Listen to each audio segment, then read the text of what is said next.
guys, Beth here with FHS Property Management, and today I wanted to discuss how to improve and maintain your credit score. Whether you feel you need a good credit score or not, this is good information to have in your back pocket. Can I tell you a secret? It isn't hard to improve your credit score. It may be frustrating and a little annoying, but not hard. We create the story in our minds that is incredibly difficult to improve your credit score, when really it is time, discipline, and a few tips to remember. Why do you need a good credit score? The obvious answer is to be able to use credit or to get approved for a loan, but there are other reasons that you may not have taken into consideration. Having good credit can save you money on your car insurance. Insurance companies say that people with bad credit tend to file more claims, and these people are penalized with a higher insurance premium. A good credit score, you'll pay less for insurance than similar applicants with a lower credit score. You can save several $100s a year just by improving your credit.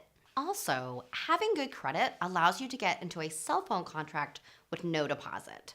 Another drawback of having a bad credit score is that cell phone service providers may not give you a contract. Instead, you'll have to choose one of those pay-as-you-go plans that have more expensive phones. People with good credit avoid paying a security deposit and may receive a discounted purchase price on the latest phones by signing a contract. Having good credit allows for easier approval for a rental house or an apartment. More landlords, including FHS Property Management, are using credit scores to screen tenants. A bad credit score, especially if caused by previous eviction or outstanding rental balance, can severely damage your chance of getting into a house or an apartment. A good credit score saves you the time and hassle of finding a landlord that will approve renters with damaged credit. When it comes to getting approved for credit of any kind, it helps to have a higher credit score. The FICO score ranges from 300, which is very poor, to 850, which is excellent. In a perfect world, you want to strive to be in the 800 range, but typically you will still be able to receive credit in the 600 range. The higher your score means you will receive lower interest rates, higher limits, some added perks, and negotiating power, just to name a few. A good credit score gives you leverage to negotiate lower interest rate on a credit card or a new loan. If you need more bargaining power, you can take advantage of other attractive offers that you've received from other companies based on your credit score. However, if you have a low credit score, creditors are unlikely to budge on loan terms, and you won't have other credit offers or even options. You get where I'm going with all of this? A higher credit score means saving money, lower interest rates, the home you have dreamed of living in, negotiating power, and bragging rights, of course. A good credit score is something to feel good about, especially if you've put in the work to improve your credit score. And if you have never had to experience a bad credit score, keep doing what it takes to maintain a good score. How do you get started on improving your credit score and start saving money? Well, first, you need to know where you stand today. There are several places you can go to check your credit and score. CreditKarma.com will give you a score for a TransUnion and Equifax, plus a rundown of your reports. This site offers credit monitoring and lots of tips to raise and maintain your credit score. CreditSesame.com is the same type of service, but it offers your experience score and report.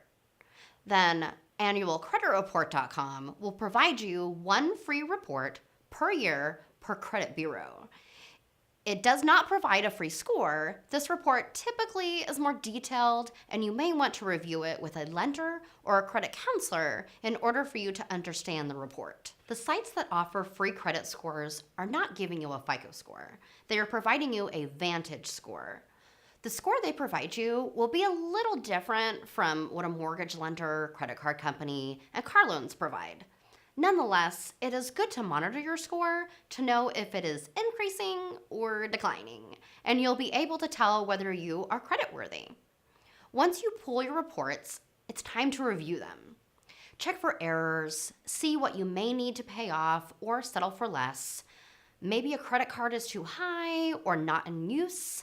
There could be an old debt that hasn't fallen off yet that needs to be removed.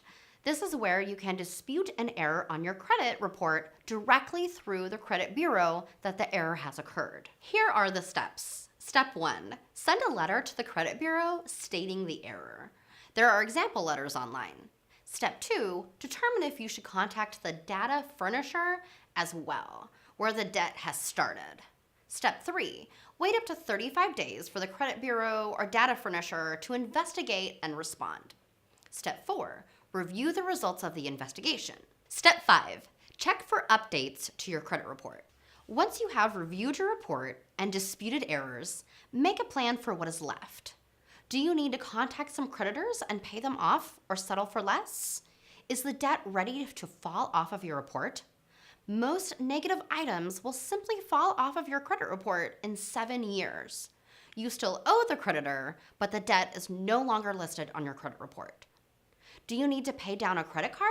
If you are using 50% or more of your available credit, it will negatively affect your credit score.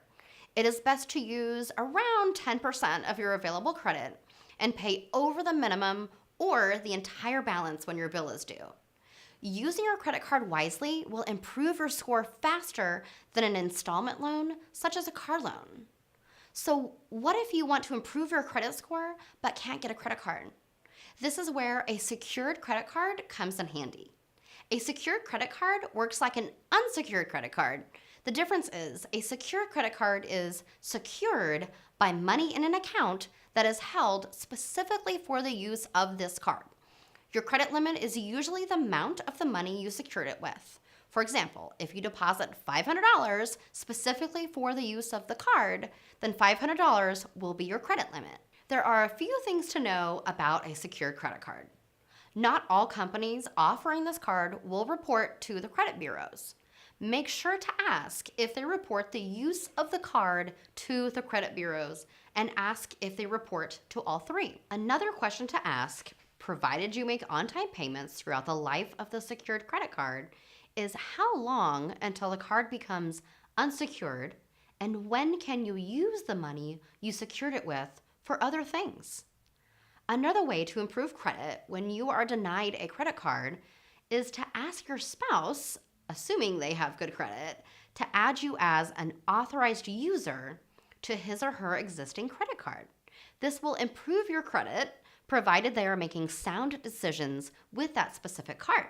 Once you have found your sweet spot and a good mixture of no collections, a credit card, and a loan or two, do not apply for any more credit unless absolutely necessary, because applying for too much credit will drop your score. Resist the urge to get an instant discount on the department stores when you hear, "Get an instant discount today when you apply for our credit card," or "Receive cash back when you apply for our charge card."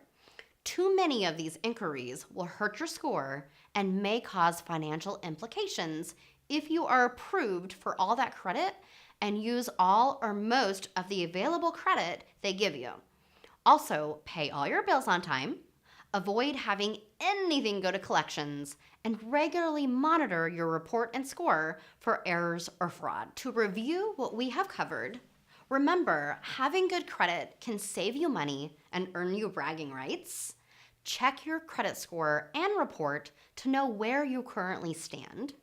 Make a plan to clean up your report. You may want to have a credit report review with a lender or a credit counselor to help you get started. Use a credit card wisely. They can make or break your score.